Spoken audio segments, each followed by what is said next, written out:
artists, and the story behind the hits, shows in the area, as well as new songs that make you want to dance. It's Dance Time in Texas with DJ Mike on Lone Star Community Radio, 104.5 KCZW and 106.1 KZCC, Conroe, Texas, or online, irlonestar.com.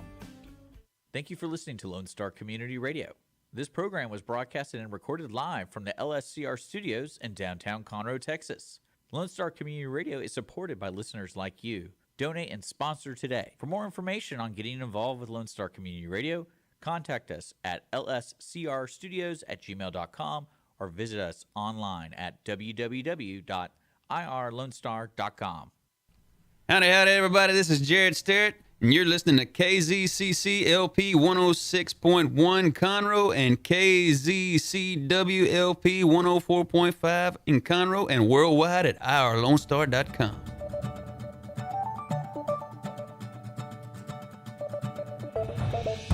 Well, good morning, ladies and gentlemen. This is Rick Schisler. I'm your host. I'm a Silver Fox advisor as well as the founder of OneBestConsult.com. Glad you had the time to listen to the program this morning. Also want to give a big shout out to all the fathers and grandfathers out there. Yesterday was Father's Day. I hope you had a chance to enjoy your family. I know I did. It's nice to kind of kick back and enjoy things, watch everyone else do whatever they do, and lots of smiles to go around. Today we're broadcasting live from the studios of Lone Star Community Radio, which is located in downtown Conroe, Texas, which is one of the fastest growing cities in America. It's a place to be. It's a place to do business. It's one of the reasons I love to come downtown into Conroe and the entire county, Montgomery County, Texas. Lots and lots of business going on. First question of the day for you. How will your business fare this summer? We're in the beginning of summer. If you don't believe it, if you're in the Texas area, just go outside about 2 or 3 o'clock. Temperatures are already soared into the triple digits. But the question is, and this happens every year to every business. Now, I'm assuming your business is not seasonal. If it's seasonal and summer is a big time for business, or perhaps some people I've worked with, their business basically dwindles off to nothing, and they plan for that.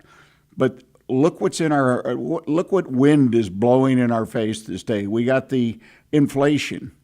The wind of inflation is blowing, and it's blowing fairly hard at 8.5.7%.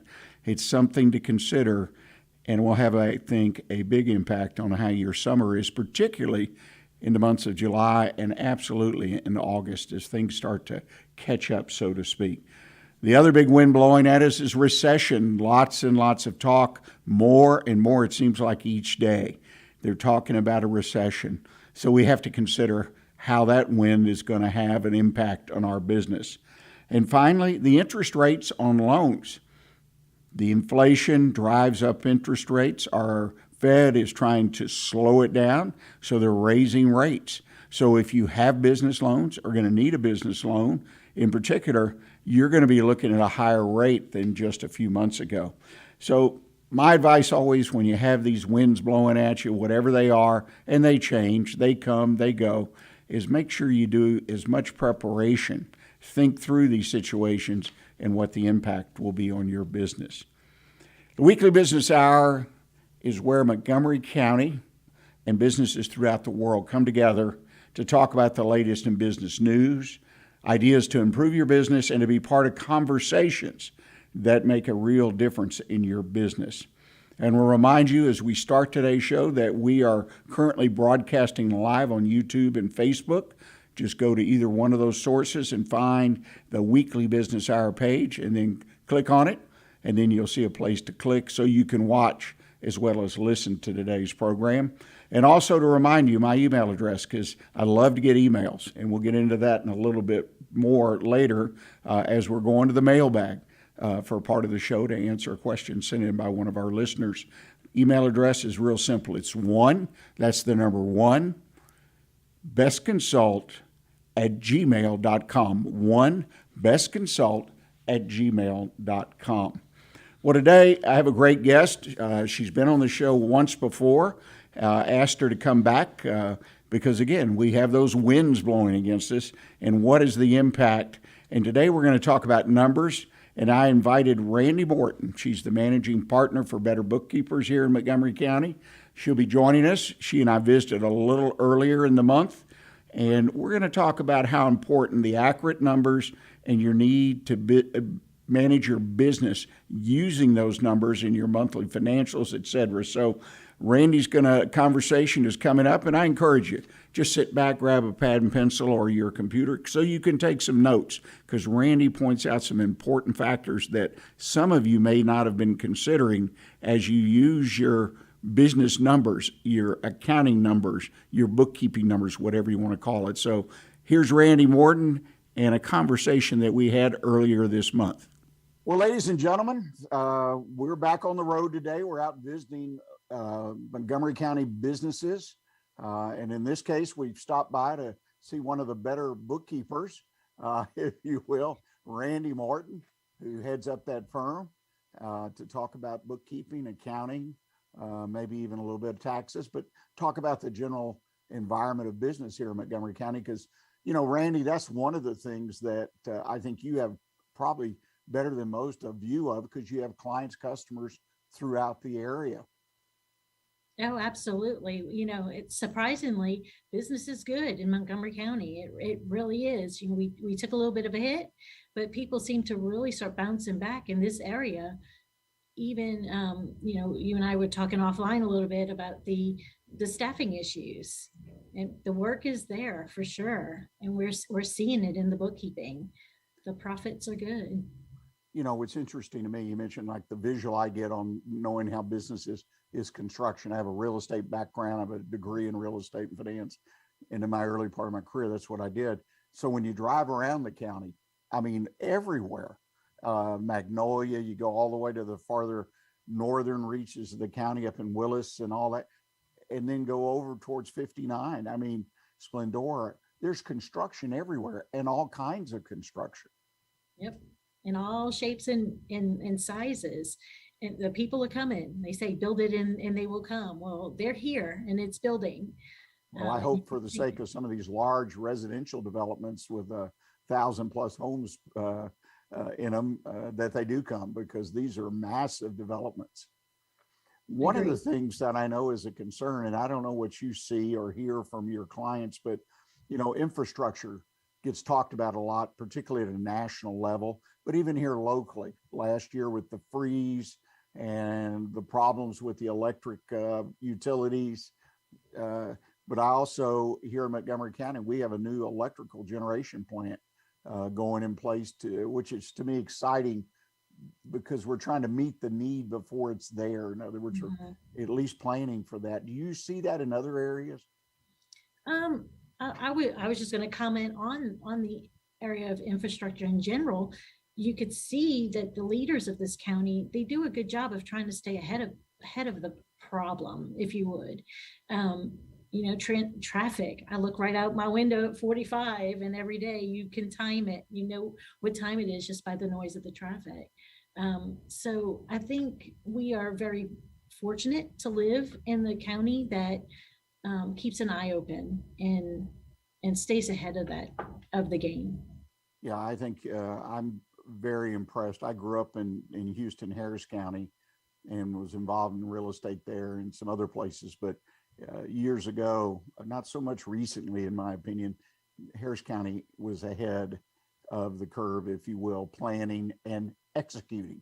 I mean, you can plan yourself to death, right? But unless you make it happen, and it's a complex thing to build a road or put in utilities, and I get that.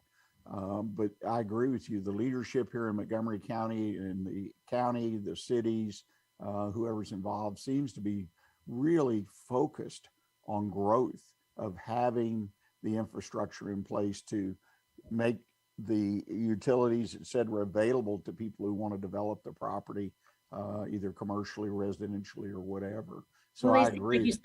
Like you said the construction is there. People are moving in. Well, that leads to the schools. The schools are then getting more and more students in them, and we need the roads for the buses to get the students to the classrooms. So it kind of all trickles, and they do a really good job of staying ahead. And you said the key word, planning. And we try to preach that pretty often in the bookkeeping world, or are you planning for it? Because this time of year, or really about 2 months ago, we were getting the phone calls screaming about how much taxes they owe from, they get their, return back from their CPA. We had their bookkeeping completed, get it to their CPA, and oh my goodness, I owe this in taxes.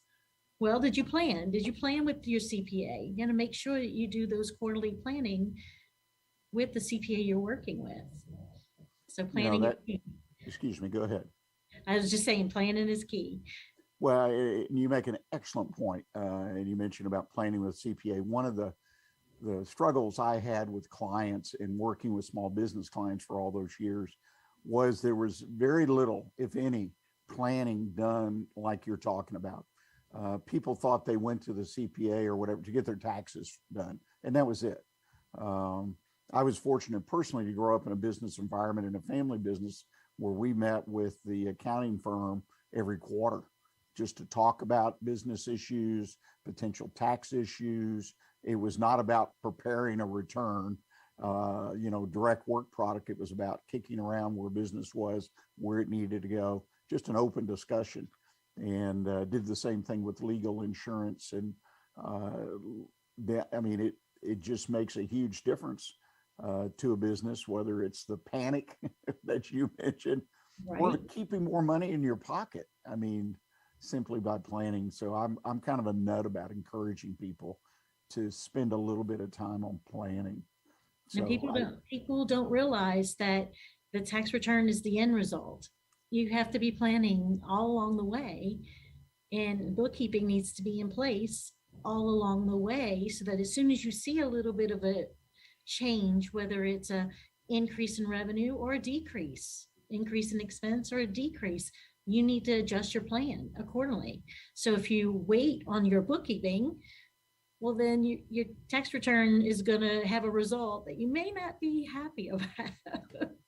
Well, if you get that quote unquote cash call at the last minute to have to write a check, I find small business people tend to focus on the top line, on revenue, and don't really necessarily consider profits as much as they should, because to me, the game or the challenge is to keep as much of that dollar of revenue as you can at the bottom, go to the bottom, so to speak. And the best run businesses I've been blessed to work with and to know are those that really kind of put a real focus on that profit percentage, bringing that money down to the bottom line instead of just, I got to increase sales, or it's all about sales. And the environment is you make money whether sales are up or down or wherever they are. It's not rocket science. Is this what you find with clients? All the time. And so many times we're referring out the CPAs in the area we work with, or even the CFO, the contract CFO advisors. Those, financial planning people are so important to have as part of your team for that exact reason. You may have a business that doesn't have a way to increase your revenue. Well, how can you get the best dollar out of that revenue you do have? How can you be responsible in your spending? Do you have too many staff, or do you need additional staff? All that is part of the conversation that as bookkeepers, we don't give advice. We try to just book what the activity is happening, but we see the planning. We see the people who are communicating with the right team members and having the right coaching, executive coaching in their business, and the difference it makes. Yeah, it can make a huge difference. People think small business, they really don't need that type of assistance, but it just depends what you want to do with the business. I always tell them when I talk to them about consulting with them, I mean, if you're happy being what it is, and that's it, then, more power to it. It's your business. But if you want to grow and produce something, that leads me to a question that something we end up discussing on our show a lot, and that's the exit of the business, or exit, and trying to develop an exit quote unquote strategy. My advice to people, based on my personal experience plus training and other people I've read and heard from, is that you should plan your exit the day you open your business. because you'll make major decisions based on where you want to take your business. Again, it's planning, right? It doesn't have to be intense. It doesn't have to be overwhelming. Just have some idea of where you want to go with the business, how long you want to stay in the business. Best guess, right? And those can always be adjusted. What do you find with people in your experience as far as looking to the future of when they will either pass the business on or sell it or even close it down? I mean, that's some people's do that as a strategy for exiting. And it is so important day one to have that plan. And if not, start working on the plan. And it may not be, you may not look at it as your exit plan, but it's your processes. Do you want to be an owner that is working deep in the weeds in the business? Or do you want to be working kind of at the bird's eye view level on the business? And that's all part of that plan, because you'll have the right people in place. A lot of times when we see it after the fact. Oh, I'm selling next month. Wait, you're what? So we're kind of the last people to know on our end, but the people who are most successful have their team in place because they put those policies into practice. They know, oh, I want to grow in this area, so I need to put more training and development into my staff or team members to get there. You know, you touched on a word, success, or most successful businesses. And that's something I start define success with. Success for Randie Morton might not be success for Rick Schisler. And too often I find folks in business and other endeavors they may be involved. Well, success is winning, it's making money, whatever that means. I think success, though, for those that are truly successful is, did you get what you wanted out of the business? Are you getting what you want out of the business? And when you start talking to people, the personal purpose, which I'm a believer in, of going through that process that's offered by that book, people they freeze up. They've never thought about, what is it that I want this business to look like when we grow up?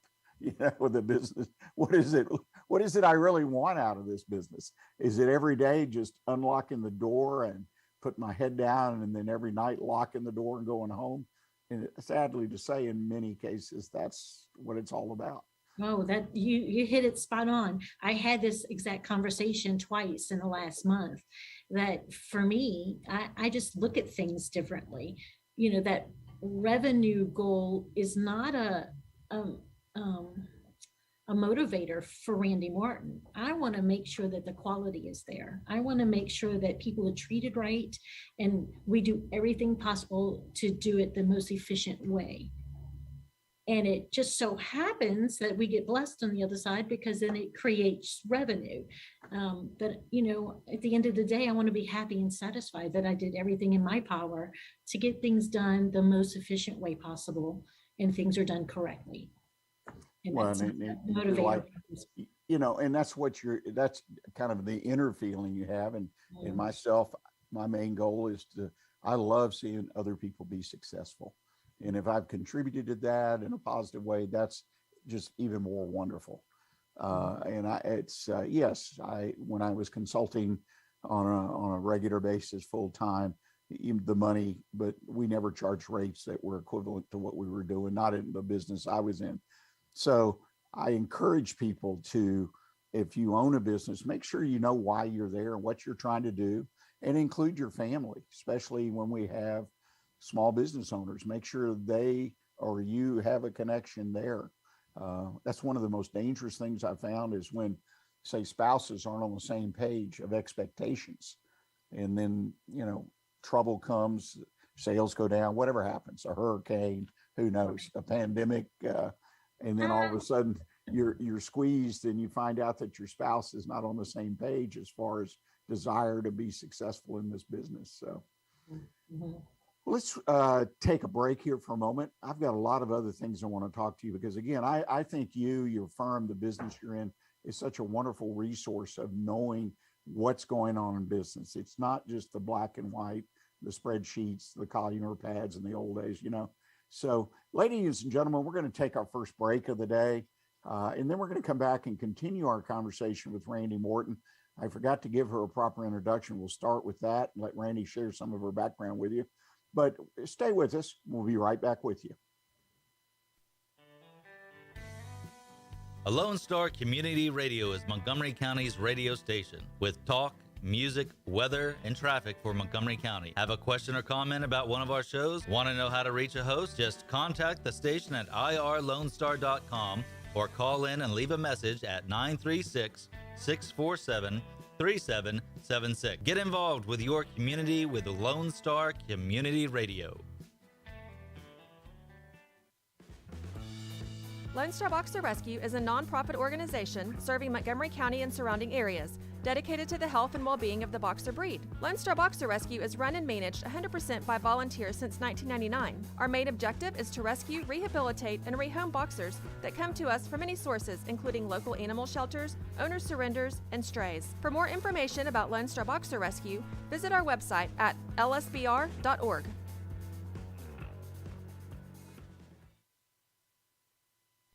Well, ladies and gentlemen, back. We're visiting with Randie Morton. She is the individual who, chief cook and bottle washer, as my dad used to say, meaning you were in charge. You run the place, Better Bookkeepers. Randie, give us a little bit of background. I apologize. I didn't ask when we first started, kind of jumped right into that conversation and started a little bit of background about yourself and Better Bookkeepers. Sure. Well, I don't mind at all, because, you know, when you and I are together, we just seem to start chatting, and that's what we do. Yes, my name is Randie Morton. I've been with Better Bookkeepers 10 years. I just hit my 10th anniversary earlier this week, as a matter of fact. And when we started, we were 2 full-time people and 1 part-time person, and we worked from our homes. The staff meeting was around the kitchen table. And now we have 15 staff members. Better Bookkeepers, we're in office space here, Shenandoah. Most of our clients are in the Montgomery County area, but we do have a handful of clients in the Austin, Georgetown area.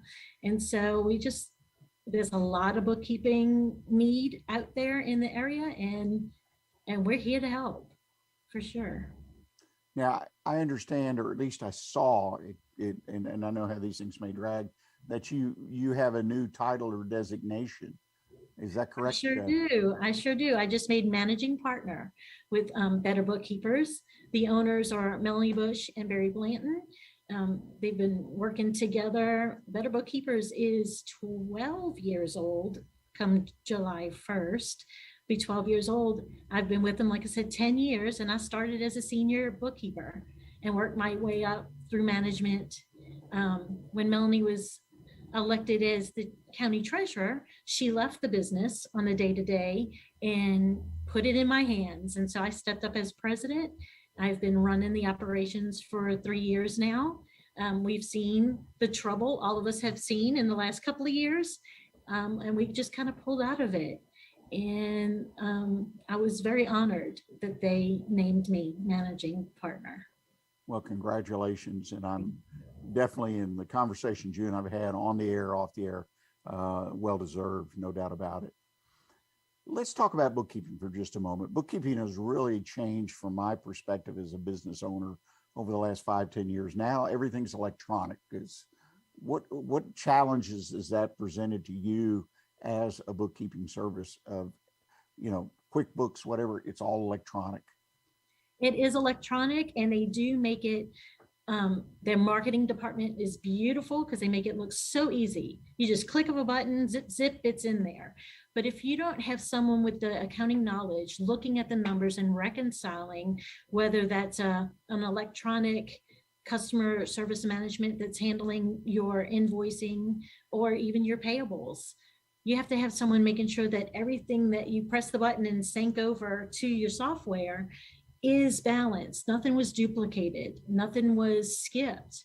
Make sure you're reconciling both two statements, that your bank statements, as well as these third-party softwares that are coming over.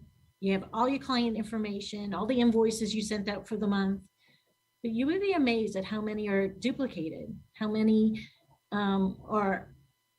there was a little glitch in the sync and things halfway came over. So that's where we step in and try to make sure all the boxes are checked so that everything is in order and coded properly.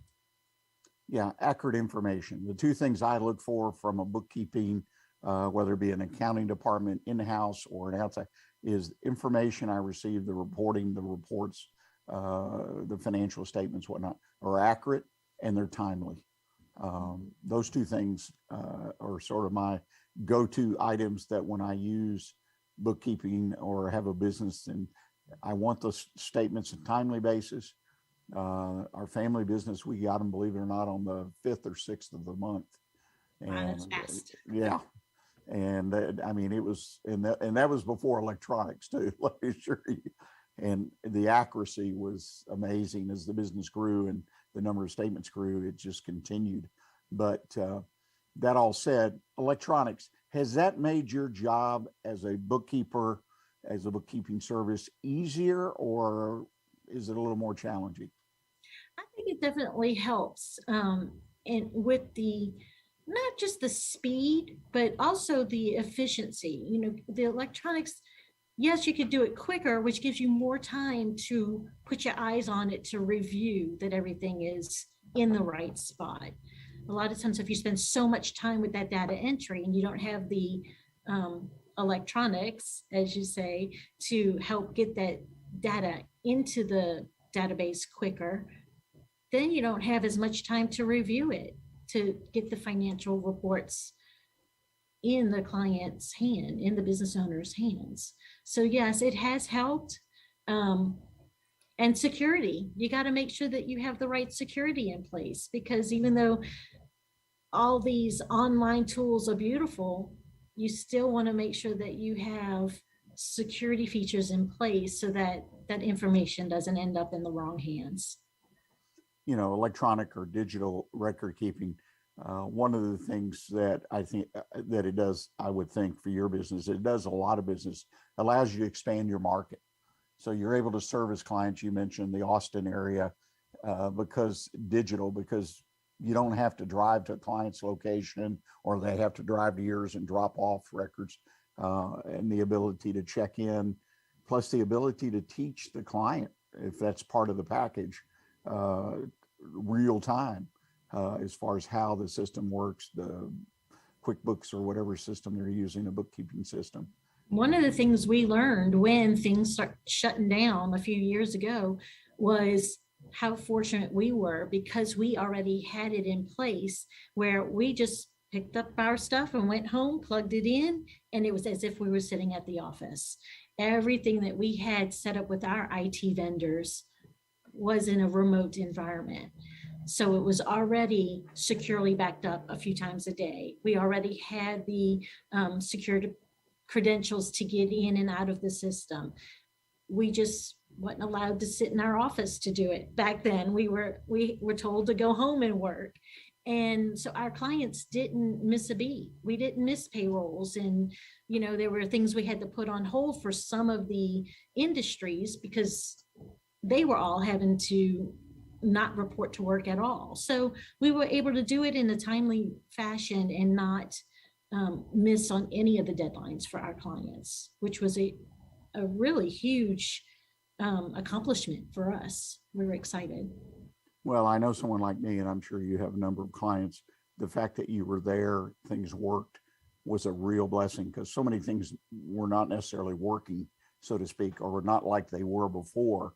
And to have something working, a major part of your business, which I happen to believe record keeping is, that was a real plus. So let me kind of go back to where we are today in Montgomery County for just a moment. Sure. We've already talked about the idea that, boy, it's growing, great leadership from our political leaders and whatnot, and making sure that infrastructure is in place. So promoting more growth, attracting more people, businesses to this area. What do you find, or what do you hear from your clients or see in their statements are some of the challenges they have right now? Anything in particular kind of catch your eye?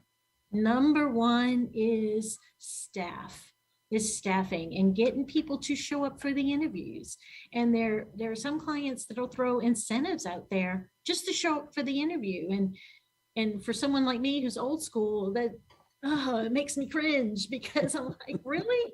We're giving them an incentive just to show up for the interview? That just doesn't seem right to me.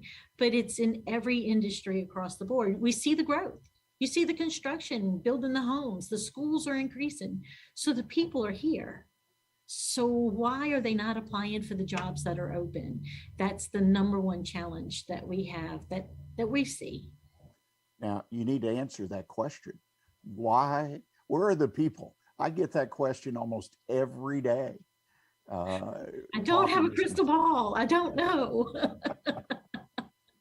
Well, I just saw the report nationally. They estimate that 390,000 people did go back to work last month, I guess, so new jobs. But the point is, I guess, I don't know what the answer is. I still work with some clients, and they all are, they feel like their hands are tied, or they just dumbfounded, quite frankly.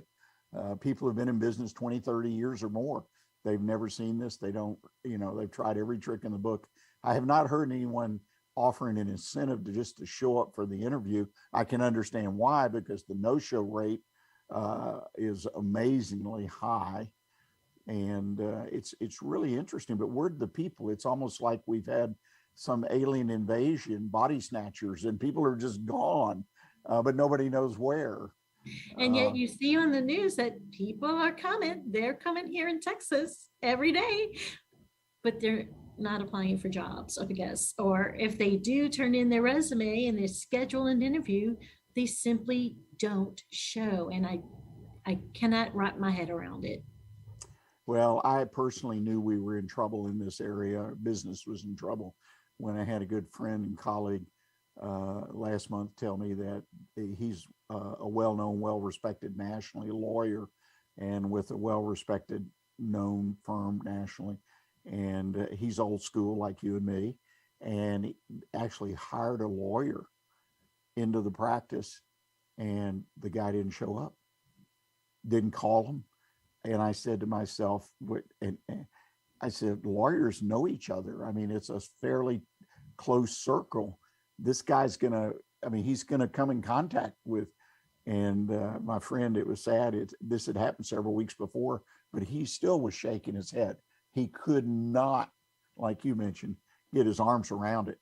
There's been a few times we wanted to call and check to see if they were okay, or if did they pass away between making the appointment and the time of the appointment, because it was just nothing. No phone call, no email, just a no-show. It's like, man, you just hope that they are still among us here. And they do leave. When I heard the story about the lawyer, I knew it was really bad, because again, that guy, and in fact, my friend said, we'll cross paths somewhere, in this particular area of practice. There's no doubt about it. And he says, I don't know what the answers are in that area as far as helping. I think one of the things, though, I've seen some really good employers, businesses, is they have put more attention on maintaining the workforce they have. They've looked at every process of how they could do it with less labor, everything. I mean, some people have outsourced some things. In other words, taking the labor force and even shifting it around within the business of people. But it always gets back to treating your people well, responding to them, know what's on their mind, know what you can do to help them. And the better businesses, at least my experience, have always done that. But now they've even stepped up their efforts. And I'm not talking about the giveaways, the bonuses, or those kind of things. No, just those the culture, the day-to-day. The whole thing. And so I've got X number of people, and I'm going to make this business run on X number of people and run well. But you do reach a point, if you lose people to, personal issues and things, that you still got to replace them. So any other issues that jump out at you that in this county that our small business people are facing that are particular challenges? That one is so big that it's just kind of overshadowing anything else, really. That's just the main one for us. So there's nothing really that I can pinpoint. Well, one of the other things I hear, now I agree with you, it's kind of like they always talk about what's going to win the next election. Well, everybody's talking about inflation. So, and that just sort of dominates anytime you go anywhere today. Price of gas, people just talking about it, or their experience or something they saw. And the staffing issue is exactly that way in a business discussion or whatnot. But the other thing I hear about Montgomery County is the cost of the real estate, whether I'm leasing or trying to buy my own location. I've had several people in the last couple of years trying to buy to own their own location and so on and so forth, and just blown away quite literally with the cost to purchase the real estate or even to lease. Now, lease rates have pushed up. Supply is good, but still, real estate costs tend to be the second thing. If we get past the staffing that we talk about, is especially for those trying to buy and develop their own, office warehouse or whatever they might be trying to build. And I would agree, they, even if it's not their own lease, and if that lease term is up for renewal, what does the new lease look like? Then they start talking about, well, where do I bring my business? Do we all move and work from home? But I'm glad you mentioned that, because yes, I guess that would be the next challenge is merchant services are going up. So do the clients pass the surcharge on to their customer, or do they absorb it and raise their rates some other way? You're hearing the fuel surcharge in the freight. They raised that a few years ago, 10 years ago, and it didn't come back down. They kept it in their price. So yes, inflation, I'm glad you mentioned those, because I was so focused on the staff part that yes, those are the next two, is your merchant services, those fees, because Visa and MasterCard, they announced their rates were going up in June. I don't know if they've effectively went up yet, since it's only the 3rd of June, but be on the lookout for it because they're going up. Well, and also as a consumer, people need to recognize, since the Supreme Court's okayed it, is the merchants can advertise that they're going to charge you, the customer, 2% or 3% or some fee. And I noticed those are popping up in different things, little small fine print. The real estate thing, what's interesting to me as we kind of wind down here today, you can go across the county line into Harris County, and the real estate market in many areas such as shopping centers, office space, whatnot, is totally different. I mean, it's just, they got a lot of empty space, and it's very interesting, just that close by, 10 minutes, 20 minutes, totally different world. So It's we need to different hang when on you're- whatever we need. when- I'm sorry, go ahead. When you're in a community that's labeled the #1 in the world, or the nation, it makes it attractive. It makes it attractive to live here.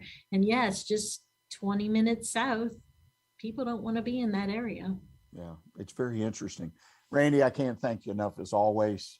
You've just got such a wonderful grasp on not only the bookkeeping, but aspects of business. You've got all that client base to kind of give you a lot of feedback, and you see it in working with them. If people want to contact you, have questions, or perhaps want to engage you, your services, what's the best way for them to do it? Best way is to give us a call. Give us a call at the office. It's 832-299-6712. And we will get you connected with whoever you're looking to speak with, because, we try to share that referral network.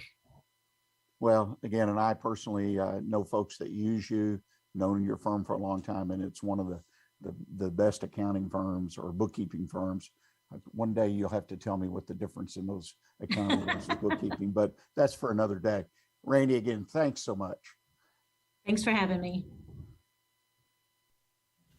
Well, ladies and gentlemen, this is Rick Schisler again. I hope you enjoyed our conversation. To me, the conversation about numbers and accounting and whatnot, I think it's so important, particularly today. And I really appreciate Randie Morton, managing partner of Better Bookkeepers, for helping us through that discussion.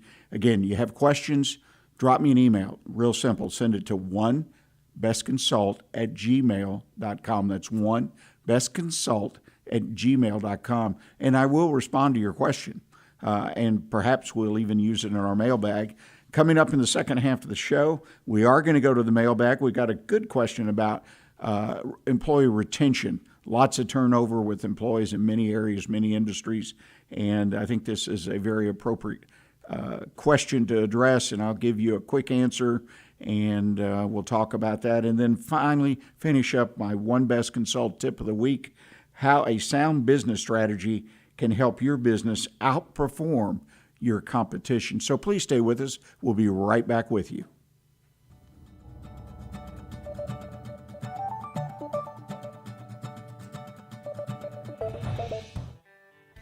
A Lone Star Community Radio is looking for those who are interested in hosting their own talk show with monthly and weekly slots available on Conroe's FM 104.5, 106.1, and on irlonestar.com. Start your own podcast, create your first YouTube channel, and be on TV. Contact Lone Star Community Radio online at irlonestar.com or call the station message line at 936-647-3776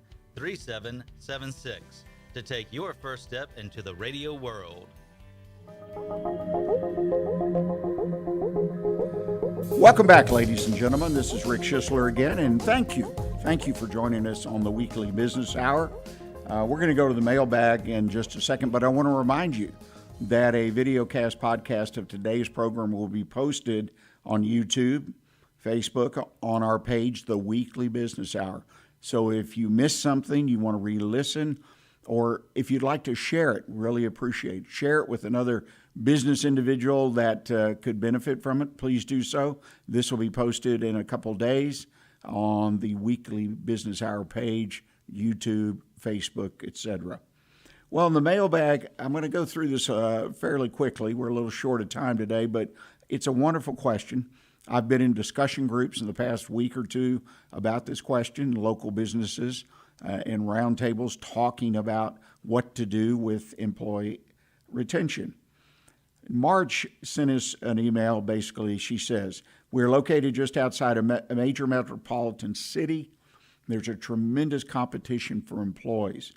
Our business actually grew during the pandemic, and we want to add another line.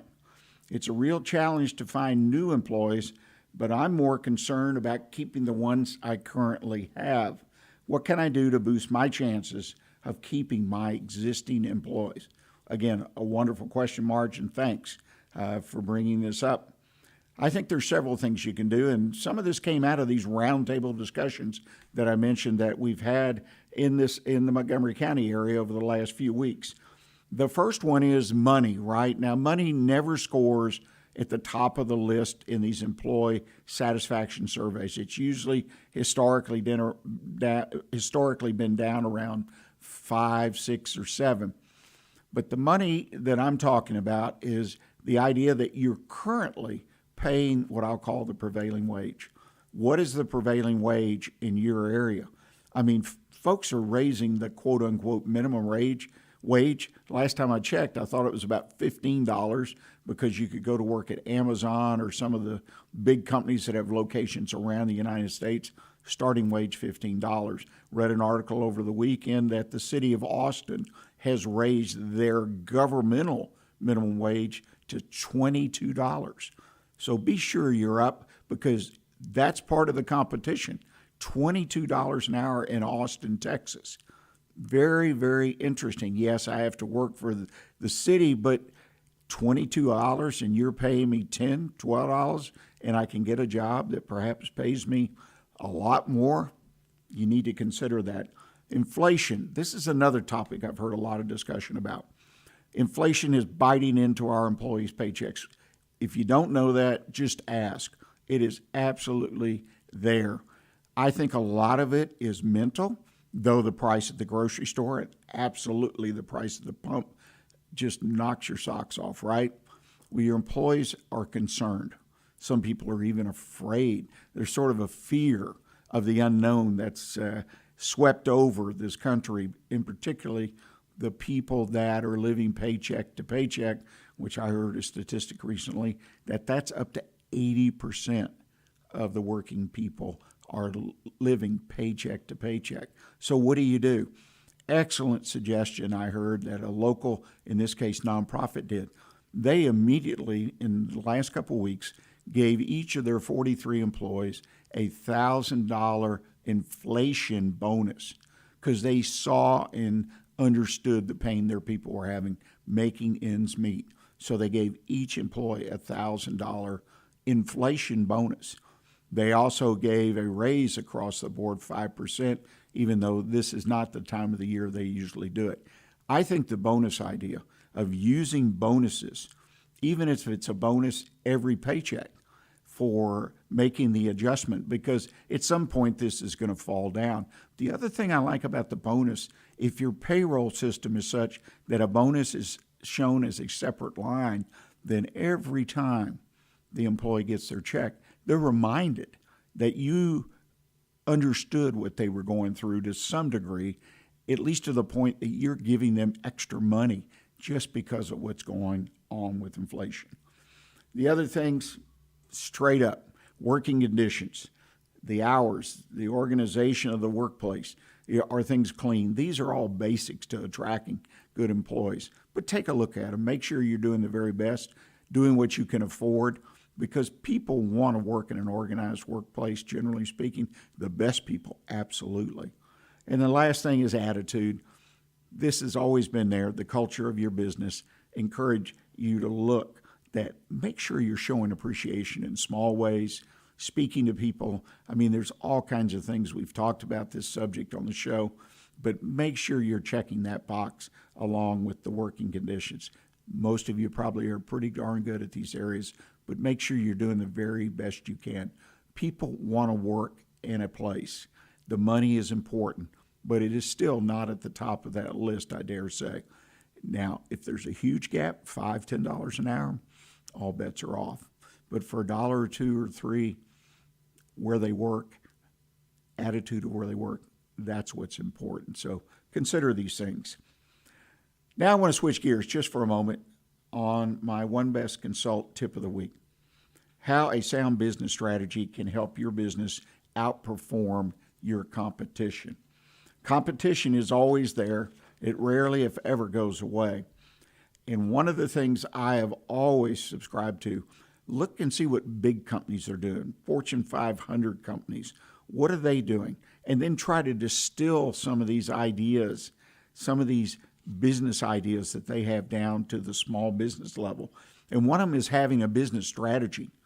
I would dare suggest that a vast majority of small businesses don't understand or don't have a set business strategy. Now, they have an idea, right, on how to compete, and that fits right into a business strategy. But it's very, very important, I believe, to write it down and commit to it and make sure that your entire operation, all the people associated with you, including suppliers, are on the same page when it comes to your business strategy. You know, many companies look at it and say, well, my business strategy is the budget, and they get fixated on the budget. Well, I get that. I mean, you don't stay in business if you don't make money, and your budget is a great guide to making sure you stay on track for that. But the business strategy is a lot more, and that is an important thing to understand. It really boils down to two things, just two things in my opinion. It says is what is you do in terms of value creation. You're creating value for your customers. I buy from you. I use your service because you have value to me. Okay? What you sell helps my business, for an example, run better. The quality of your product is a lot better than your competition. You're creating your own value. And the other saying is creating value for your employees. And we kind of touched on that in the mailbag issue. You've got to create value for your employees. So think about those things. Develop your own business strategy. You have questions? Again, drop me an email, onebestconsult@gmail.com. Thank you for joining us today. I hope you enjoyed the show. And a reminder, come back next week. We have another great show planned. I want to thank Randie Morton for joining us this week. And look for a video podcast of the Weekly Business Hour on the website of the station, irlonestar.com, onebestconsult.com, or as I mentioned earlier, Facebook. And until next week, stay engaged and always keep your focus on what counts in your business.